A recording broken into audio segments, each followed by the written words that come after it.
Afternoon, everybody. Happy Monday. We do a quick announcement, and then we'll get to questions. We discussed at some length on Friday the President's meeting with the Advanced Manufacturing Partnership Steering Committee. So I thought I would bring a little information about it, just to let you know exactly what it is. I learned a little bit myself as I looked into this.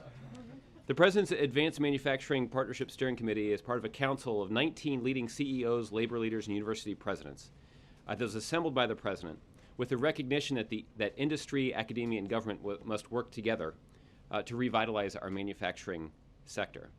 The President's view is that the manufacturing sector here in this country is central to the foundation of our economy, and the United States manufacturing sector is as competitive as it has been in decades, as measured both by investment and new jobs.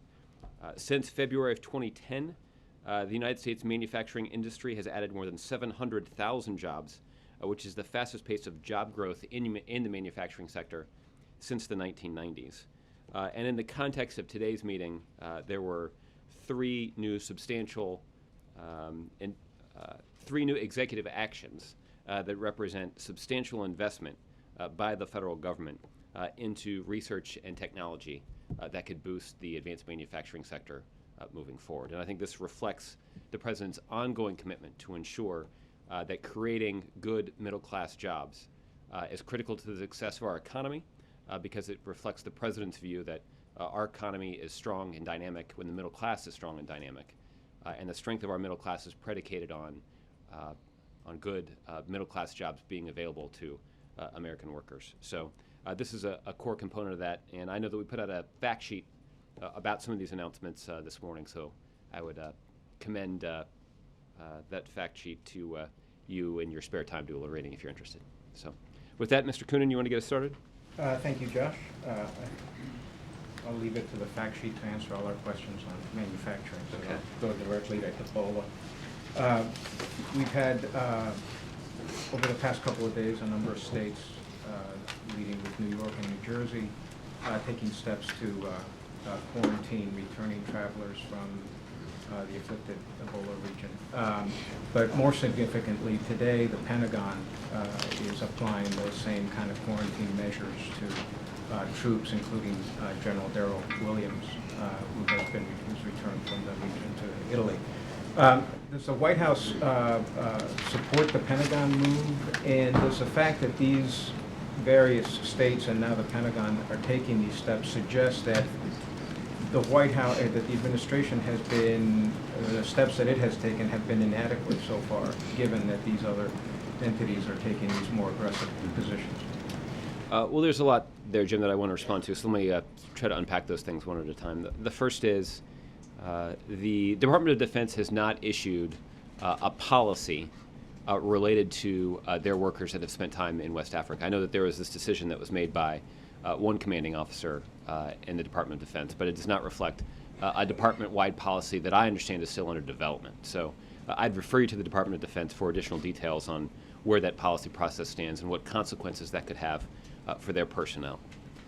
The second thing is the announcement from New York and New Jersey that was followed by announcements from a couple of other states was specifically related to healthcare workers, not just people who were returning from the region. And that distinction is important because it continues to be the view of this administration that stopping this Ebola outbreak in its tracks in West Africa is critically important to our national security and to the safety and health of American citizens. As we've said many, many times, the likelihood of a widespread outbreak in this country of Ebola is exceedingly low. But the only way that we can entirely eliminate that risk is to stop this Ebola outbreak in its tracks in West Africa. And in order to succeed in stopping this outbreak in West Africa, we're going to need doctors and nurses traveling to West Africa to treat Ebola patients. Sadly, tragically even, this Ebola outbreak in West Africa has occurred in countries that have little to no modern medical infrastructure. And that is the reason that we have seen this Ebola outbreak spiral so quickly. in a way that has claimed so many lives. So we want to make sure that whatever policies are put in place in this country to protect the American public do not serve as a disincentive to doctors and nurses from this country volunteering to travel to West Africa to treat Ebola patients. The first is that is it reflects a commitment from a doctor or nurse to travel to West Africa, reflects a generosity of spirit and a concern for common humanity that is worthy of praise. It also reflects a commitment to the ideal that stopping the Ebola outbreak in West Africa is the only way we can entirely eliminate the risk to the American people from the Ebola virus. What you will, and I guess this is the last thing I want to say about this, Jim, was you will hear from the CDC later today some additional information about guidelines that they believe should be in place to, as it relates to protocols for returning healthcare workers or healthcare workers who are returning from West Africa. So we'll have additional guidelines from CDC. They'll make that announcement later on this afternoon. But ultimately, it's the responsibility. In fact, the authority is vested with state and local officials to make decisions about how best to protect their citizens. Doesn't that kind of create a patchwork of policies that can confuse the public, might even encourage people to game the system, lie about what they've encountered when they've been in West Africa, when you don't have an overarching federal policy that rules? Well, I mean, we were talking about this a little bit earlier, Jim, anticipating your question. I mean, some of this is, in some ways, you can sort of take this up with James Madison, right? We have a federal system in this country in which states are given significant authority for governing their constituents. That is certainly true when it comes to public safety and public health. At the same time, I think that you have seen a strong working relationship between states across the country and the federal government. What we believe is important, and I think this is a view that is shared by governors and local officials across the country, is that these kinds of policies should be driven by science and the best scientific advice that is available. We have experts at the Centers for Disease Control and at HHS that have been dealing with Ebola outbreaks for decades now. And there is a body of medical science and research that should guide the implementation of these policies. And we're going to work closely with states and localities to do exactly that. I think the best and most recent piece of evidence that I can point to illustrate this ongoing coordination is this morning's announcement that Casey Hickox, the nurse who's recently returned from West Africa, will be discharged from the hospital in New Jersey and will be traveling via private transportation to her home in Maine. Let's take the case of the Pentagon. You talked about how the administration has been aware and has acted on the Ebola outbreak since March. And then shouldn't a policy have been in place when you decided to send troops to West Africa? Shouldn't how you were going to treat those returning troops been a matter of protocol then, rather than what appears to be being made up on the fly as we go? Well, Jim, the commitment of Department of Defense resources was something that the President announced, I believe, just last month. And this is an ongoing effort by the Department of Defense to use their logistical expertise in West Africa to assist those essentially first responders who are actually treating Ebola patients. We have been clear that the role of American military personnel in West Africa will not be to render medical assistance to the people of West Africa.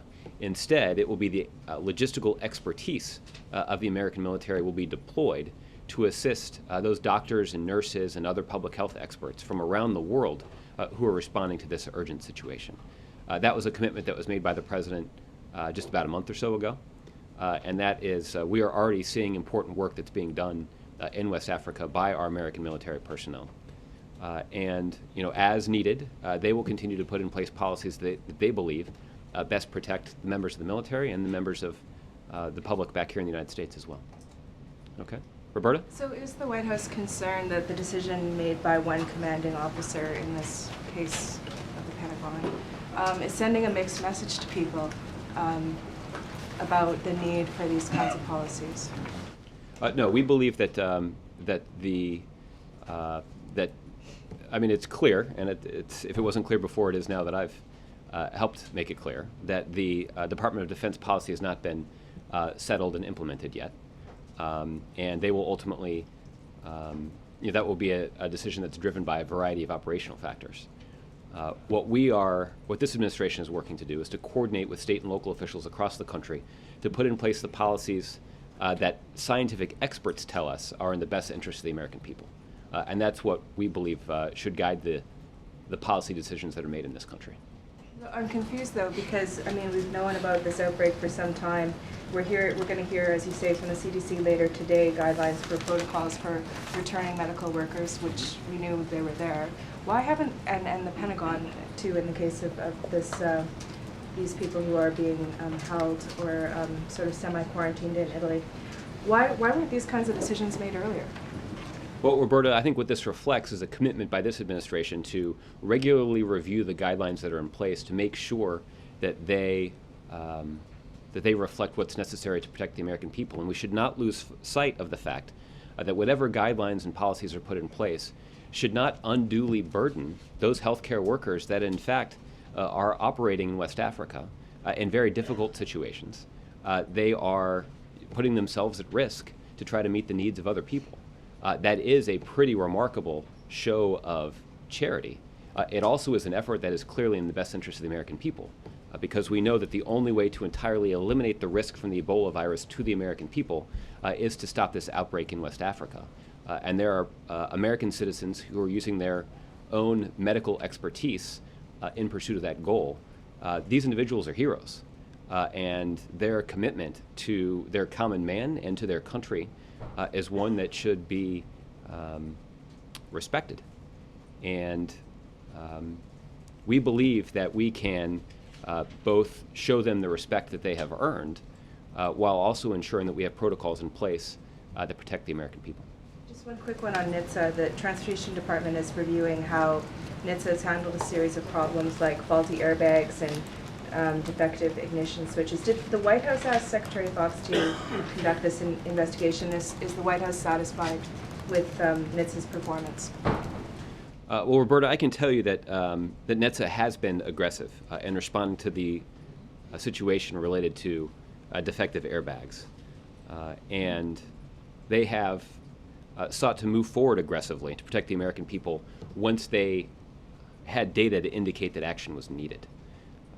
There have been some issues that have cropped up around the announcement of the safety advisory last week, and the Department of Transportation review that has commenced is the right step to make sure that everyone is focused on learning from this situation and strengthening the response. Did the White House ask for that review? This is something that is being led by the Department of Transportation, so if you have questions about their review, I'd refer you to them. Okay, Jim? Josh, the CDC guidelines that are coming out later on this afternoon, will the states be compelled to follow those guidelines, or could they still chart their own course when it comes to quarantines? Yeah, that's a good question. State and local officials have broad authority to impose quarantine policies in their own states and localities. So the role for the CDC is to marshal scientific evidence. As I mentioned, the Centers for Disease Control has extensive experience in dealing with Ebola outbreaks. There is a body of medical science that's been devoted to understanding how exactly the Ebola virus is transmitted. That science tells us that the likelihood of a widespread Ebola outbreak in the United States is exceedingly low, that the risk to the average American citizen is exceedingly low. I think even Dr. Fauci yesterday described it as vanishingly low. But there is the potential for different states to have different protocols. Well, there is the potential for governors and mayors in specific jurisdictions to exercise the authority that they have to impose quarantine policies. What the Obama administration... Is that kind of messy? Different states with different guidelines. Different well, as I mentioned to Jim, I guess you can take that up with James Madison.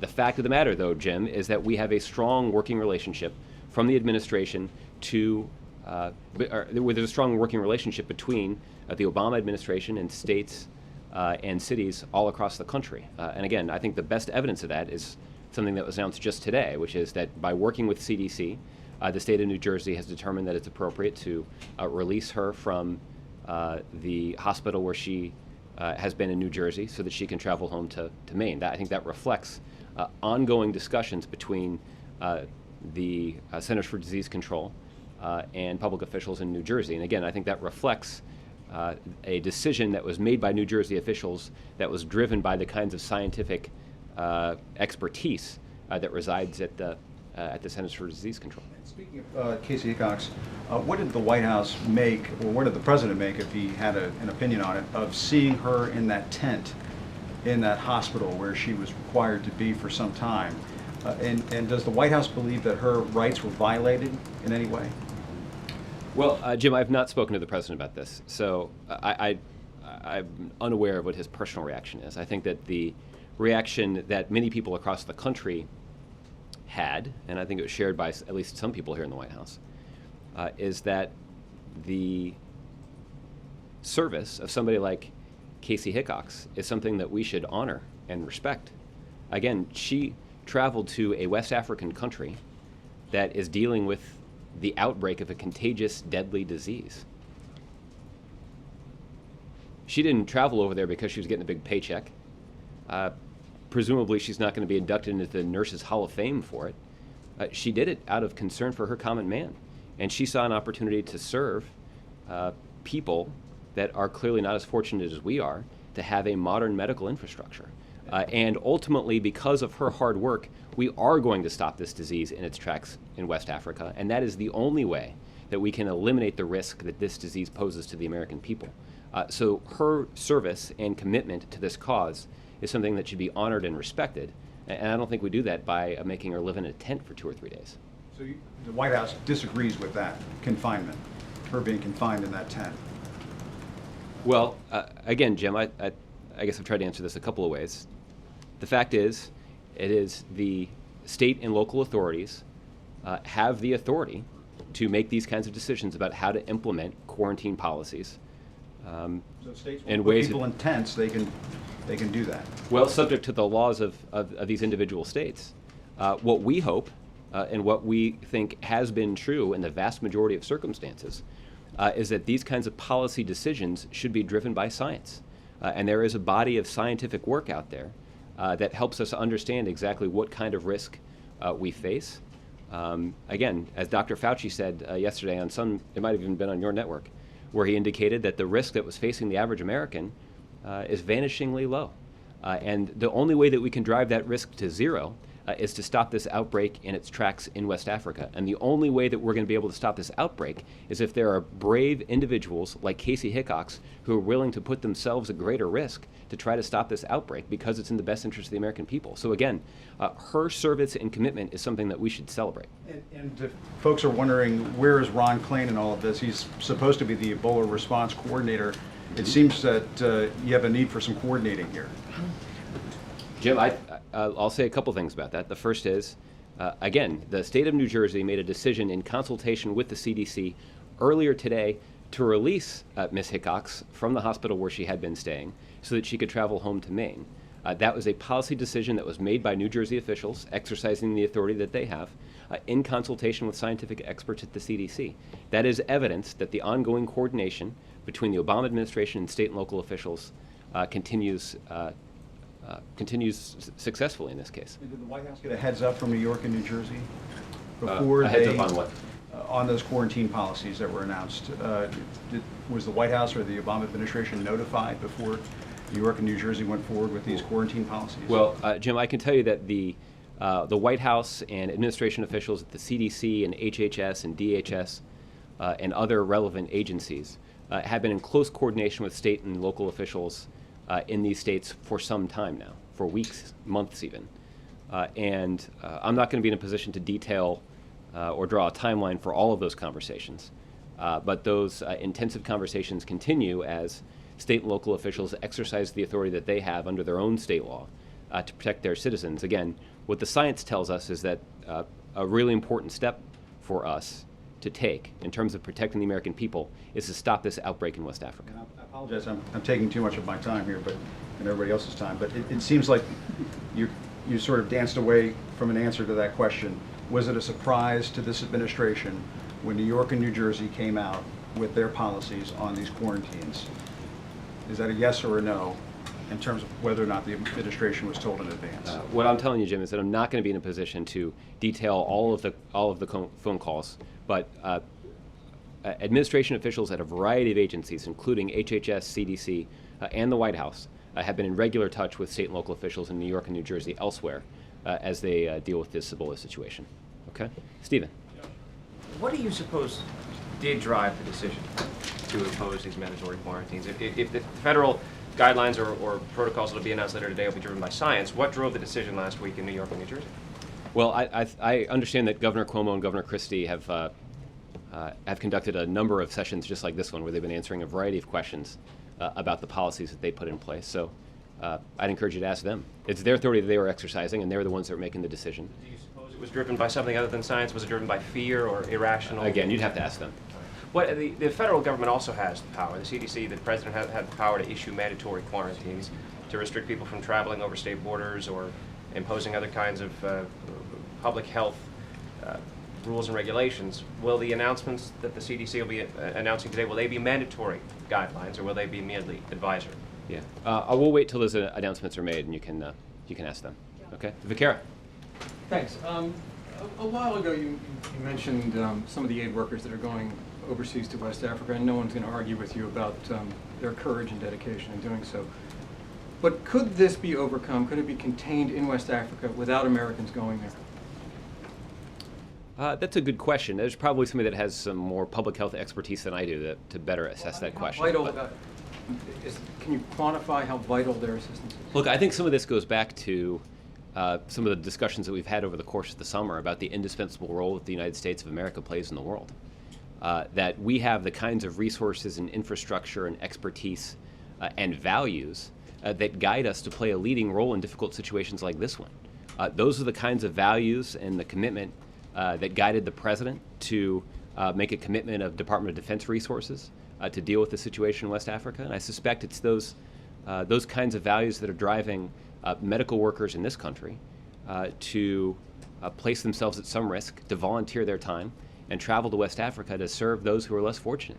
And again, I think that is a commitment and a reflection of the kinds of values that's worthy of our respect.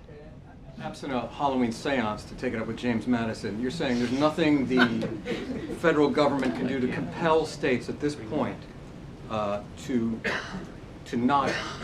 I'm not rendering a legal analysis. I'm just observing what I think is what is a basic fact, right? Which is that states have the... Power is, though. The White House understands what power it has in this situation. Yes. And what is that power? Well, I would encourage you to consult a legal expert here. The role that this government is playing is one that we have played for some time in terms of this response, which is making sure that we are marshaling the best scientific evidence and expertise that is available and working closely with state and local officials to put in place policies that protect the American people. That is essentially the bottom line when it comes to this policymaking process, protecting the American people. We need to understand, as we're putting in place those policies, that the only way that we can entirely eliminate the risk from the Ebola virus to the American people is to stop this outbreak at the source. And it's why, as we're putting in place these policies, we should be mindful of not placing undue burdens, or in some cases even outright disrespecting, healthcare workers who are making a commitment to go and serve those who are less fortunate in West Africa to try to stop this outbreak at the source. Very quickly, did you over the weekend, did the White House speak directly with Governors Cuomo or Christie to get them to reverse this decision? Yeah. Again, I think this is similar to Mr. Acosta's question, I'm not but asking about the whole totality of the conversations. Yeah. I'm asking about, did this one particular conversation take place? And again, I'm not going to detail individual conversations, but suffice it to say, individuals at the White House, CDC, HHS, and other relevant agencies have been in touch with officials in New York and New Jersey, and we have been for some time. Okay, Ed. Josh, putting aside the government for a second, where is the White House itself in terms of policy making, in terms of a 21-day federal quarantine? Because we were told, I think by Dr. Fauci on the record on Friday, that it was at least being considered by the White House. Is that still being considered, or is that off the table? A federal quarantine, again, putting aside the governors. Is that possible, or is that off the table? Well, what the president has indicated will guide him in all of these policy decisions is protecting the American people. And the president continues to be open-minded about suggestions that people may have about the best way to protect the American people. Those sorts of decisions are going to continue to be driven by science and by a priority that reflects the need to make sure that we're not placing an undue burden on those healthcare workers that have volunteered their time to go and try to stop this outbreak at the source. Since you've said several times you're being driven by the science, and that you seem to suggest that the science believes that 21-day quarantine might not make sense, why would the president still be considering it if he's driven by the science? Or is it still again, evolving? Or? I think this is no. I don't think it's evolving. I think what is evolving is the situation on the ground in West Africa. That's something that we're closely monitoring, and we made a significant commitment of resources to try to stop the spread of this terrible disease. I think this is analogous to the question that was asked of the president recently about a travel ban.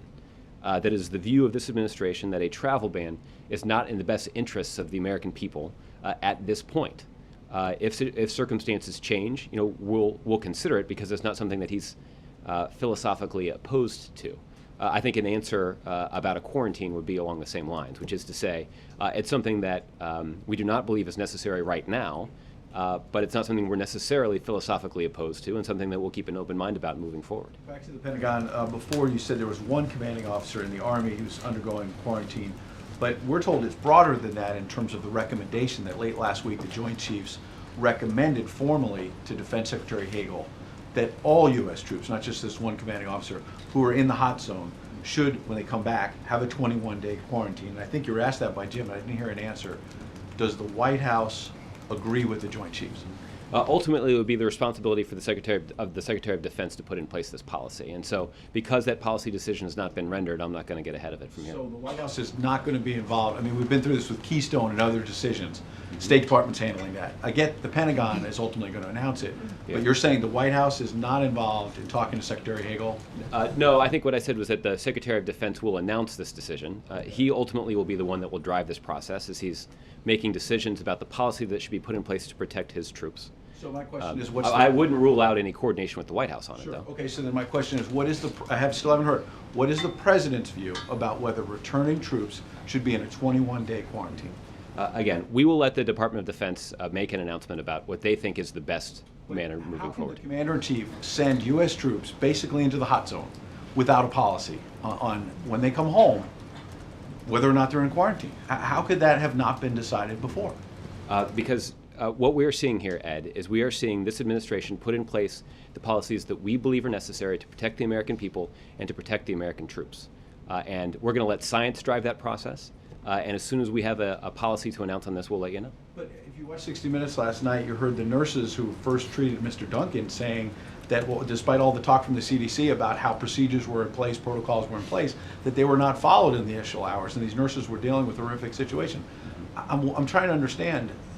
We heard, from the beginning that troops were going in and they were going to help, and you mentioned before heroes, and they're doing heroic work. But how could those heroes not have a plan in place before and during that heroic work? Like, don't you understand? Well, it seems like we're still waiting, we're still studying this, we're still trying to figure out. These troops are in the hot zone now. Well, let's be clear about one aspect of this. There are a couple things about what our troops are doing in West Africa. The vast majority of them are actually not in countries that are affected by Ebola. There is an air bridge that's being constructed in Senegal, which is a neighboring country, to try to assist the logistical effort to get supplies and resources and personnel into the affected areas where they can do their important work. Health facilities. Some of them are in these countries where they're building health facilities. None of the Department of Defense personnel is responsible for actually medically treating patients. So it's important for people to understand, and again, Dr. Fauci talked about this a little bit yesterday too, that it's important for us to assess risk in a detailed way. Clearly the risk associated with being in a neighboring country is different than the risk that's associated with being responsible for directly treating patients. Okay? Major. In other words, you don't know the risk yet, and you're waiting to try no, to... I think we do know the risk. What we know is that there's a different amount of risk associated with being in a neighboring country and spending several weeks at a time in the bush treating patients with Ebola firsthand. They're at a lower risk, is what you would theorize. I'm not a medical expert, but I think common sense does indicate that being in a neighboring country would indicate that you have lower risk than those who are treating Ebola patients firsthand. So it sounds as if, at least based on what the White House knows so far, its recommendations in coordination with the Pentagon would be not to go down this road of a 21-day quarantine. Well, I'm not going to get into what sort of advice is being shared between the White House and the Secretary of Defense, but again, we do want this process to be driven by science, and science would mandate close examination of the risk that's associated with all of these different activities. Jim asked this before, and I just want to give you another chance. Do you believe that there were legitimate legal issues at stake in Casey Hickok's circumstance, and that was something the administration, in coordination with the governors, want to avoid litigious outbreak of litigation over someone being quarantined who believes they have rights that are being violated in the here and now? What's the question? Well, do you believe is that something the administration is trying to prevent as it coordinates with governors? What to do with people returning from the hot zone? Because she got a lawyer. She was going to file a lawsuit saying, "Look, Yeah. you can't keep me here.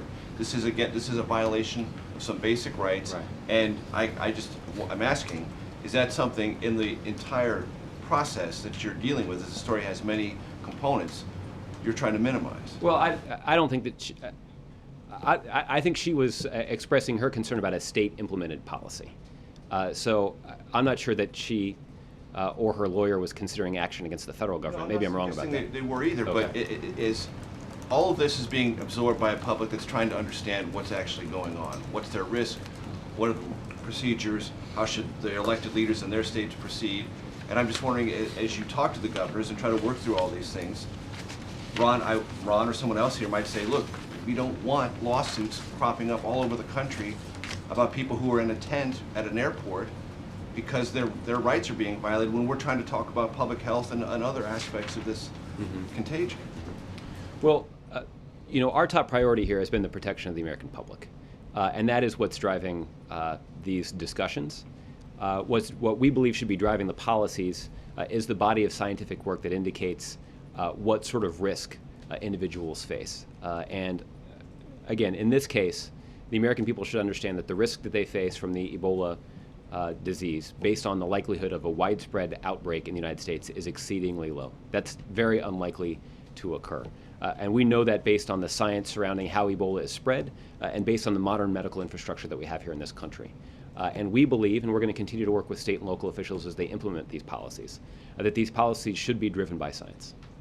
Is it fair to say that the White House take over the decision by Governors Cuomo and Christie was they acted rashly and maybe unintentionally temporarily stigmatized this healthcare worker? Well, I don't know if that was the effect, but we certainly believe that any policies that are in place should be driven by science and should reflect the significant commitment, in fact, heroism, of some of these individuals who are volunteering their time to operate in a very dangerous environment, both to serve their fellow man, but also to serve the American people. And their decision was not consistent with that. Well, again, I think I did say this pretty clearly to Jim's question, that again, somebody like Casey Hickok, who is making a commitment to volunteer her time and travel to West Africa and work intensively and closely with highly contagious Ebola patients, is service that is deserving of praise and respect. And having her sit in a tent for 2 or 3 days doesn't exactly do that. John? Okay, go ahead, John. Let me ask, Jim asked this, and I didn't hear an answer from you on Casey Hickok's case. She says that her rights were violated. She was locked in that tent against her will. Do you agree with her that her rights were violated when that was done? It's hard for me to render a judgment on that, John. I'm not steeped in New Jersey quarantine law. What I do know, however... This is a human rights issue. I mean, this goes beyond Jersey law. I mean, she was... Well, I think I've been pretty clear about the praise and respect that I think that she's entitled to. Let me comment this from a different perspective. You mentioned that U.S. military personnel are not directly treating Ebola, those suffering from Ebola in Africa. That the bulk of them are in a neighboring country, not even in the countries that are affected here.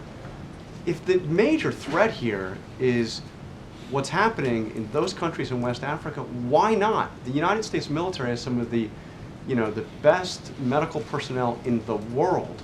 Why are we not more directly engaged in getting control of this disease?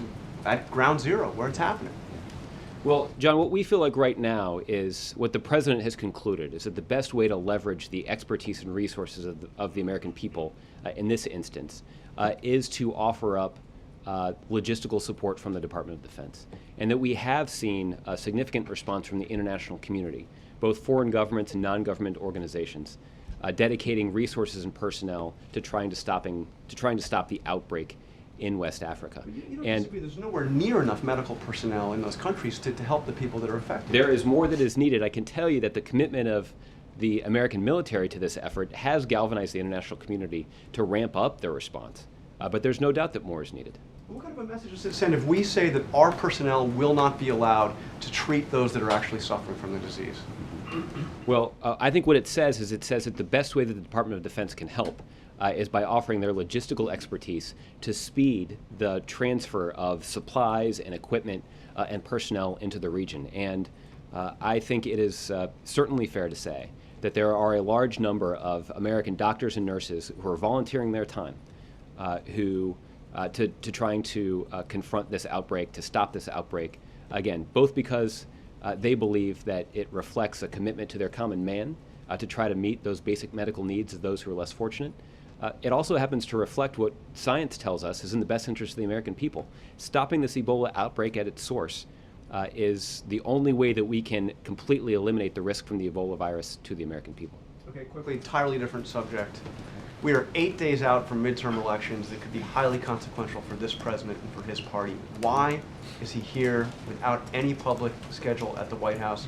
Why did he spend the entire weekend completely, outside of public view? How come he is not out campaigning with and for Democratic candidates in these races?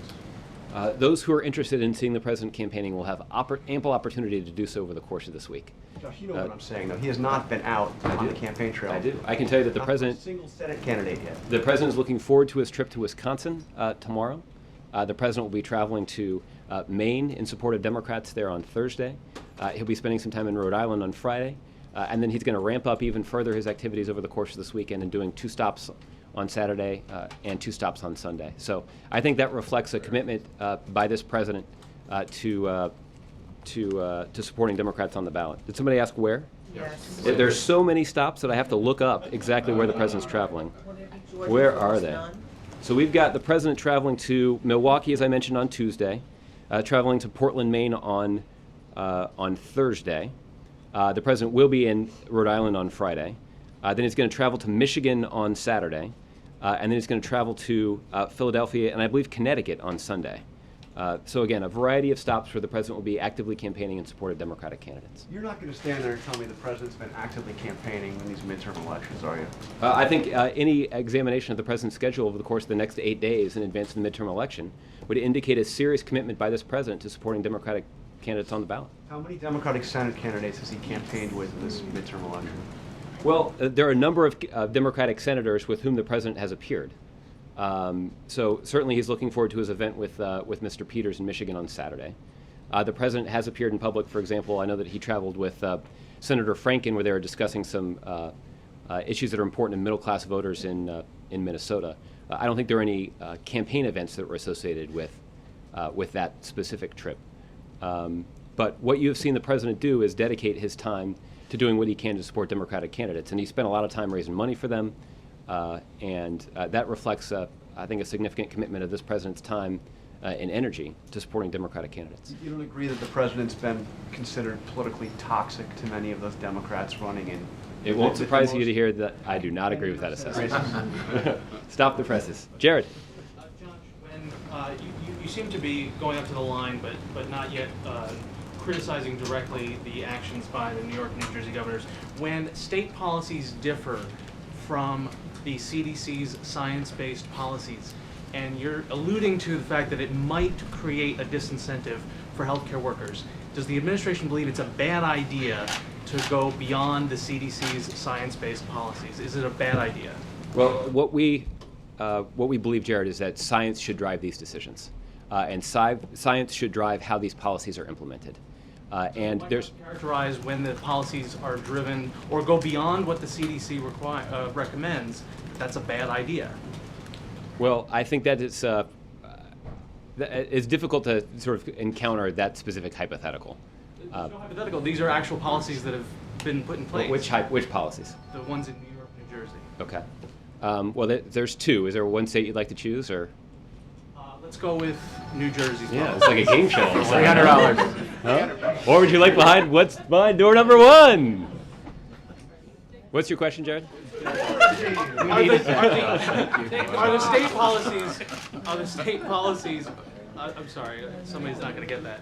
Are the state policies in New Jersey, and just New Jersey for the sake of this, because I don't think federalism limits your criticism, do the state policies in New Jersey hinder healthcare workers, and does this administration view them as a bad idea? Jared, what I can tell you is that the administration, from the CDC and HHS to even up here at the White House, has been in close touch with New Jersey officials as they implement the policies that they believe are in the best interest of the people of New Jersey. This administration believes that policies that reflect the scientific expertise of medical experts who have been tracking this disease for 4 decades now should guide the implementation of those policies. And we're going to continue to work with officials in New York and New Jersey and states all across the country to make sure that those policies do reflect the science. And that'll be an ongoing process. As I guess Ed noted, there has been on occasion the need for the federal government to strengthen the guidance that we're putting in place based on changing situations on the ground in West Africa, based on updated scientific protocols. So we're certainly open to working closely with state officials to tailor the kind of response that's necessary to protect the individuals in their states. All of that is mindful of the fact that what science tells us is that the only way to eliminate risk from the Ebola virus is to stop this outbreak at the source.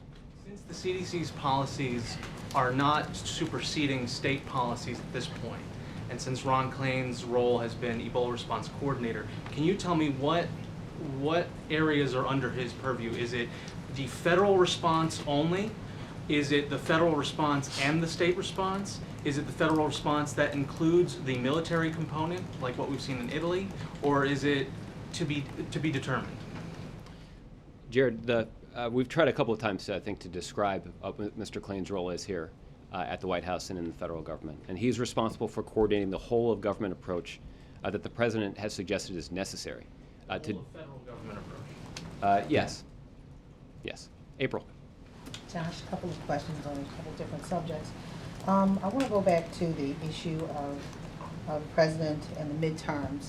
Michelle Nunn, president, went on Bureau 3 in Atlanta talking about how if we go to the polls, meaning young people, blacks and Latinos, they could keep the Senate basically in the Democratic hands. So Michelle Nunn apparently has a 3-point lead, basically tied with a 3-point lead. What does this White House feel about this? Do you feel that the president made an impact in some of those voters to help possibly see a win? Well, April, let me just say as a general matter that the president is very interested in supporting Democratic candidates on the ballot who are interested in promoting policies that benefit middle-class families. That's what's at the top of the president's domestic policymaking agenda, and he's interested in having partners in Congress, in the House and the Senate, who will work with him to make progress in support of middle-class families. And the president has done a number of interviews to encourage voters to be engaged in the midterm election process, and he's worked hard to elevate the attention around issues that are affecting the middle class. And I guess we'll find out on Election Day the extent to which Democratic candidates benefited from that advocacy. Also, what's the timeline for this administration? Since you're saying that you want to attack it at the source, the Ebola situation at the source, what is the timeline for this administration as it pertains to the medical infrastructure in West Africa and the U.S. military? What is your timeline? Because I talked to retired General Kip Ward, who was the head of AFRICOM. He said it could take you 6 months, literally, to help build, if you were serious about it, to help build the medical infrastructure over there. Well, April, I don't have an updated time frame. I guess I had to refer you to the CDC or maybe even HHS or maybe even the State Department on this. I think that reflects the number of agencies that are engaged in this process. But we believe, again, that the only way to entirely eliminate the risk to the American people from the Ebola virus is to stop this outbreak at the source. And you've seen a significant commitment of resources from the Department of Defense to supporting the infrastructure that's necessary to move supplies and equipment and personnel into the region to do exactly that. And I hear you, but I understand there's a great need for this infrastructure, but if it's so urgent, why not be a timeline to help build this infrastructure to stop it at the source? Yeah. Well, again, I think you might be conflating two different things. I'm not suggesting that the United States is going to go in and construct a medical infrastructure for these countries. I'm suggesting that this virus is raging out of control in these countries because there isn't a modern medical infrastructure in place. Putting in support the building of a medical infrastructure. What we're helping to do is to put in place the infrastructure that will allow supplies and personnel and equipment to get to this region of the world so that these medical professionals can do their work and treat those who are afflicted with this deadly disease. I'm confident that it's going to require more sustained and longer-term investment in this area of the world to build them the kind of medical infrastructure that's needed to prevent these kinds of outbreaks in the future. What we're focused on right now is trying to stop this outbreak. And lastly, as there's this conversation going in this room about the situation in New York and New Jersey, what's the thought of this administration when it comes to colleges and universities in this country who have a lot of college students that come from Africa, particularly West Africa, Sierra Leone, Guinea, and Liberia? And they're imposing tougher travel restrictions on their students, particularly when it comes to the holiday season. Now, what's the administration saying about that? Well, there are policies that are in place that guide this, April, which is, there are screening measures that are in place in West Africa, and there are screening measures at airports in this country to make sure that individuals who have recently traveled to West Africa, when they get off the plane, that their temperature is checked, that their personal contact information is collected so that the government can stay in touch with them. That information is then transferred to state and local authorities who can monitor the health of these individuals once they return. And we believe that's that the science tells us that that's the best way to ensure the safety of the American public. Is that what you're telling about the science to the universities and colleges when they're imposing these tougher restrictions? Well, I don't think it's I can't speak to any restrictions that are being put in place by colleges and universities.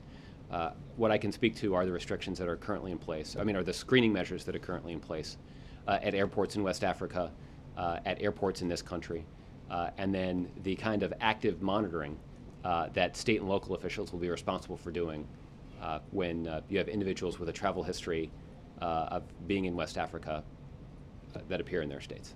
Okay, Kristen. Thanks. Has President Obama spoken to Governors Christie and Kristen, as I mentioned, I think a couple of times now, the members of this administration have been in close touch with state and local officials in New York and New Jersey over the last several weeks. Has the President spoken to them? And Kristen, I'm telling you that I'm not going to detail specific conversations other than to say that there are a range of conversations that have occurred from White House officials at HHS and DHS and CDC, with state and local officials in New York and New Jersey and a variety of other states across the country. White House officials actually spoken to the governors, and the reason why I asked that is because as late as yesterday evening, Governor Christie said he hadn't spoken to the White House. So had someone from the White House reached out to Governor Christie directly? Kristen, I'm just not going to be in a position to read out individual conversations. On the point of Ron Klain, he was appointed to be the point person, the Ebola czar, whatever term you'd like to use. That's not one we've used. What has changed since he started his job? Because it appears as though this week there's more confusion than there was last week, given what we're seeing in New York and New Jersey, and more sort of differences between how the states are dealing with this. So what's changed? Has he accomplished, and is he accomplishing what he was appointed to do? Kristen, I think the record should reflect that Mr. Klain started 1 week ago today. And in that time, we have seen a significant number of announcements related to the whole of government approach that the President has ordered to dealing with the Ebola situation. We've seen a commitment from DOD, not just to invest resources in West Africa, but also to put together a team of medical professionals that can be on standby in this country and ready to respond as necessary. We have seen a significant commitment of resources from federal governments around the world to the broader effort to stop the outbreak at its source in West Africa. We've seen beefed up protocols that were issued by the CDC to guide the precautions that medical professionals in this country should take when they're dealing with an Ebola patient. We've seen the CDC stand up and actually deploy a SWAT team from Atlanta to New York when there was the suspicion that an Ebola patient had been identified in New York. There have been a whole series of training and outreach programs that have been performed by CDC officials in consultation, obviously, with state and local public health officials. This came in particularly handy in New York, where there were thousands of healthcare professionals that were trained at the Javits Center in New York just days before this Ebola patient turned up in New York City. There were additional screening measures that were implemented by DHS to ensure that individuals who'd recently traveled in West Africa were now traveling only into those 5 airports in this country. I see that you want to interrupt me. I've gone on quite some time, and I apologize for doing so. But I think it's important to reflect all that has happened and all that has been announced in just the last week. Obviously, some of that Mr. Klain was very closely involved with. Some of it he wasn't, because it reflected work that had been done before he arrived. But I do think that what you see here is intensive coordination among a range of federal agencies to respond to this very difficult challenge. And yet, wasn't part of his task to streamline the response all across the country? And I understand what you're saying about different states and James Madison, but still, picking up on where some of my colleagues have left off, the fact that you're seeing this different response in New York, New Jersey, Florida, fuels panic, I think, and misunderstanding about the disease. So doesn't there need to be more of an effort to get everyone on the same page? Well, I don't think that it fuels panic, because I think people understand the facts. And to the extent that there is any panic, if that's what you've observed, then maybe it's important for me to repeat the basics about this disease one more time. It's important for people to understand that you cannot catch Ebola by drinking the water or eating the food in this country. Ebola is not spread through the air like the flu. The only way that you can catch Ebola, the only way that Ebola is transmitted, is by coming into close contact with the bodily fluids of an individual who is already displaying symptoms of Ebola. That's why the only 2 situations in which the Ebola virus has been transmitted in this country have been by healthcare workers who were treating a very sick Ebola patient. So to the extent there is panic, I would encourage panicked individuals to consult the scientific facts and understand that the risk that is facing the average American, as Dr. Fauci said yesterday, is vanishingly low. Does Ron Klain have any plans to go to New York or New Jersey or to that region and meet with officials there in person? I don't anticipate that he has the plans to do that anytime Just soon. one more, Josh. According to our latest NBC News Marist poll, 3 of the hardest fought states, Iowa, Colorado, and Arkansas, show Republicans with a 1-point lead. How much responsibility does President Obama bear for this moment? The fact that Democrats are, or I should say Republicans are inching closer. I think, as I mentioned, 1-point lead 8 days out. Yeah, that's not something. I guarantee you that if Democrats had a 1-point lead in those states, I wouldn't be bragging about it. What I will tell you is that even though there are states that at least one of them that you named is a state that is considered a red state, but let me just say something that I alluded to last week, which is that I'm confident that in the aftermath of the election, there'll be ample opportunity for all of you to assess what sort of impact the president had on these races, even though his name wasn't on the ballot. But what I feel confident in predicting in advance is that the president will at least get some credit if Democrats hold on to the majority in the Senate, and he'll get more than his fair share of the blame if they don't. Ron. Question about Ebola. You keep saying that what's driving the decision-making on this is the science, and you were just explaining how difficult it is to catch this disease and so forth. What is it about the science of Ebola that has drawn this firm line where no DOD personnel will directly treat patients, particularly because, again, this is a matter of national security, you say, and every doctor you talk to, I've talked to, this problem can be solved. So what is it about the science that has drawn this line, stopping American doctors associated with the DOD at least, or elsewhere, from directly tackling this national security problem? Well, Ron, I think we have seen a commitment from American doctors and nurses to traveling to West Africa. Volunteers. Yeah, that's right. And Again, Americans who are summoning their own sort of spirit of humanity. Right, but that's not something that's to go. being organized by the administration to deal with a national security issue. And in talking to a lot of these volunteers, yes, they're not paid well, they're doing it on their vacations.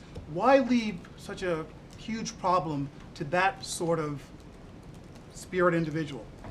Well, Ron, I think what you have seen in this particular response is a commitment of resources by the United States government and by our Department of Defense that's unparalleled. There's no other international government that's made a commitment like the United States has to ensuring that we're going to strengthen the logistics in place in West Africa to speed the transfer of supplies, equipment, and personnel into the region to stop this outbreak at the source. And again, this goes to something that the President talked about in the interview that he did with 60 Minutes last week, that when there's a significant problem like this that's going on around the globe, and this is the kind of problem that people, I think, would prefer to just sort of put away the newspaper, turn off the television, pull the blinds, and act like it doesn't exist. And the reason they would prefer to do that is because it's a really hard one to solve. We're talking about 3 countries in West Africa that do not have modern medical infrastructures. You have very difficult situations in which medical professionals are trying to operate to meet the needs of the local population. And you've seen a commitment by the United States, by the President of the United States, and by our men and women in uniform that's unprecedented, that is unparalleled by other countries. And again, when we have a situation like this on the global scene, people aren't wondering what the Chinese are doing to respond to it. People aren't picking up the phone and wondering if Vladimir Putin is going to commit Russian resources to this effort. People want to know what the United States of America is doing about it. And what this president has done is stepped up and showed the kind of American leadership that makes the American people proud. It also happens to be, as you point out, in the clear interest of the American people. This is a national security priority, and it's one we're going to solve. But what exactly is it about the science of Ebola, since you're driven by science, that has drawn this line whereby the DoD, American troops, will not deal directly with American patients, with Ebola patients? What scientifically has drawn that line? Right. Well, again, I'm not sure that this is a scientific decision that's made as much as it is an operational decision that's made. The best way that the United States government can assist in this effort is to put in place the kind of infrastructure that is sorely lacking in West Africa. Right now, it is hard to get a large shipment of supplies and equipment where it is sorely needed in West Africa. But if you have, because of the involvement of the Department of Defense, because of the logistical expertise that our American military has, we can make that process of getting supplies and equipment into the region much more efficient and much faster. And so that's sort of that's the expertise that they can leverage to benefit this situation. And what we have seen is that because of the commitment of American resources and personnel in that logistical effort, we've seen a bunch of non-governmental organizations and other governments commit their own significant resources to dealing with this problem. Now, their commitment is not as big as the commitment that's made by the United States, but it has had the effect of galvanizing the international community to pay attention and respond to this pressing situation. Just lastly, are there incentives to individuals provided by the government to go and do this work? Because again, one of the concerns about the quarantine is coming back 3 weeks and not being able to work. Taking time off to go do this. This is what many of these volunteer doctors are doing. That's right. Aside from providing airlift capability and so forth, are there incentives built into what you're doing that on an individual basis would encourage a doctor to go and spend them up there trying to deal with this problem? There's nothing that I know of, but I'd encourage you to check with a couple of other agencies like USAID or CDC. Maybe there are programs where individuals can volunteer their time and get some compensation from the government in those programs. But I check with them. Thanks, John. Justin. I just wanted to return to something that April was asking about. Do you think it would be fair to say that between the radio ads, robocalls, radio interviews, all these sorts of things, that one area, I mean, to kind of contrast with what John was talking about, that the president has been very active is trying to turn out the black vote? Well, I think there is no question that that the president, in the course of his own campaigns, has been successful in motivating core elements of the Democratic Party to support his campaign. That's been true of African American voters, that's been true of Latino voters, it's true of Asian voters, it's true of young voters. So that to the extent that the president has had his own personal success in motivating certain elements of that coalition, then yes, the president is eager to try to use his influence to motivate people and help, at least at a minimum, help them understand the stakes of this election.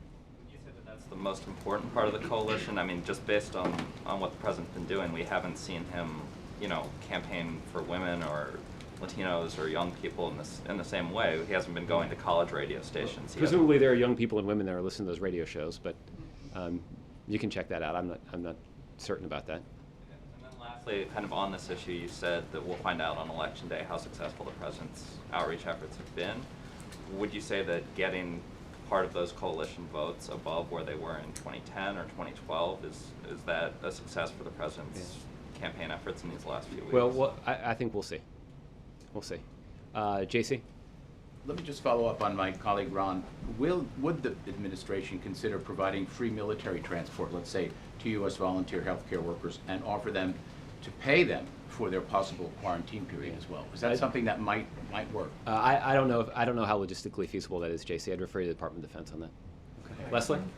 Thanks, Josh. Appreciate it. Do you know the White House has developed any protocols yet for Ambassador Powers when she returns, in terms of will she be quarantined, will she, observe it at home, and can you tell us about how big her party is, and sort of give us a little background on what she's doing? Right. I'd refer you to my colleagues at the United Nations in terms of who else is traveling with her. But I'm confident that she will follow all of the policies that are in place when she returns, and that will include the active monitoring and the screening that everybody goes through when they go through that process.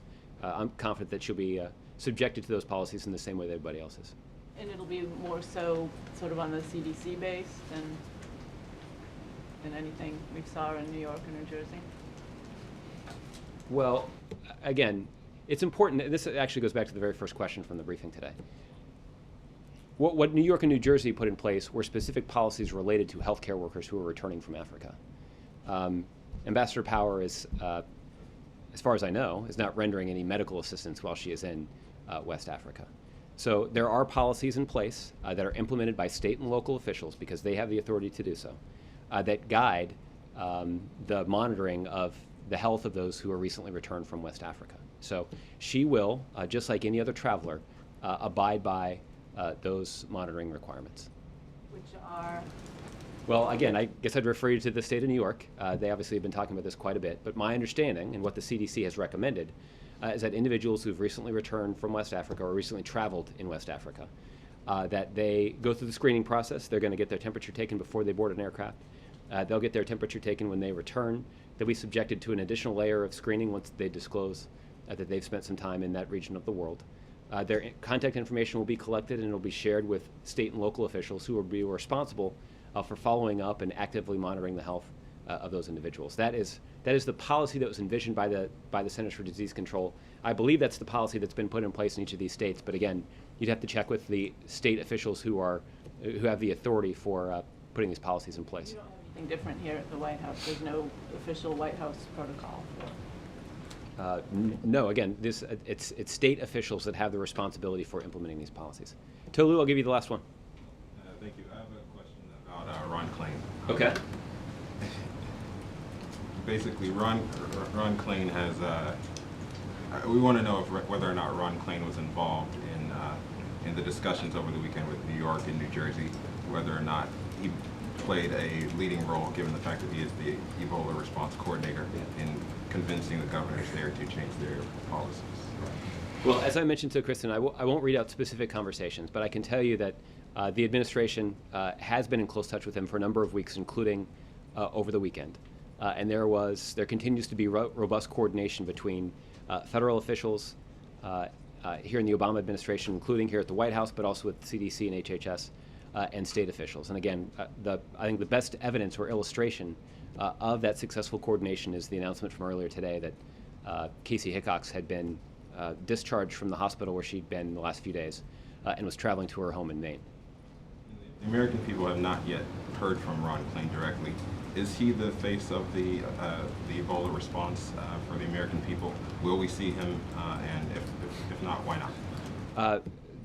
as I've mentioned before, I wouldn't rule out some sort of public appearance from Ron, but his principal responsibility is a behind-the-scenes role in coordinating the whole of government response that the president has directed be implemented to respond to this specific situation. And that means that he will work closely with the CDC and HHS, other White House officials, to make sure that the Ebola response is up to the high standards that the president has set. That has in the past included conversations with state and local officials, and I'm confident those kinds of conversations will continue.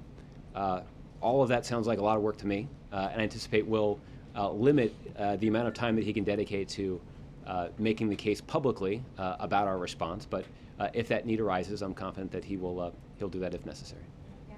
Lastly, do we know what he'll be doing in Atlanta? I know that he's slated to travel down there later this week. He's going to meet with CDC officials that he's been in regular touch with over the last over the last week that he's been in the job. But I don't have any preview of his trip. Okay? Thanks a lot, everybody. We'll see you tomorrow.